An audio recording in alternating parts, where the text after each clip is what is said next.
Nous avons choisi ce thème parce que c'est le pilier même de la vie chrétienne. Un chrétien qui ne prie pas n'est pas différent d'une âme sans vie.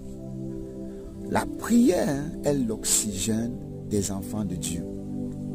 La prière est l'oxygène des enfants de Dieu. Voilà pourquoi nous exhortons les chrétiens à avoir une vie régulière de prière. Alors, nous avons déjà fait plusieurs vidéos dont nous t'invitons comme ça à regarder. Je t'invite autant pour moi à les regarder pour mieux nous comprendre et mieux savoir où est-ce que nous sommes en train d'aller. Alors, nous sommes en train de voir l'importance de méditer la parole pour mieux prier. L'importance de méditer la parole pour mieux prier. Parce qu'un chrétien qui a du mal à lire sa Bible, un chrétien qui a du mal à méditer sa parole, ne peut pas mettre du temps dans la prière. C'est impossible. C'est impossible. On nous fait comprendre, j'ai dit que la prière c'est l'oxygène, mais permettez-moi aussi de vous dire que la méditation de la parole est l'essence même de la prière. Parce que tout au début, on a fait comprendre que prier c'est discuter, c'est échanger, c'est dialoguer avec Dieu sur sa parole. Donc tu comprends que si tu veux avoir une vie de prière efficace, tu dois prendre du temps à méditer sa parole. Pourquoi? Parce que tout est dans cette parole-là.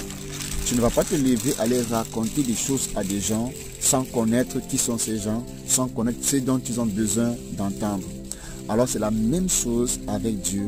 Toi qui veux grandir dans ta vie de prière, toi qui veux améliorer ta vie de prière, toi qui veux passer plus de temps dans la prière, tu as besoin de méditer régulièrement la parole de Dieu.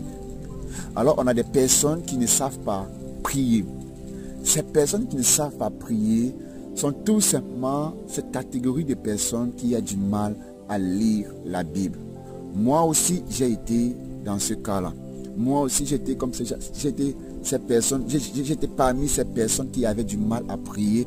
Pourquoi? Parce que lire les paraissait très compliqué. Mais dès lors où j'ai commencé à lire la Bible, mon bien-aimé, je pouvais passer toute une nuit entière à lire uniquement la Bible. L'un de mes plus grands moments de lecture, c'était de 22h à 6h du matin.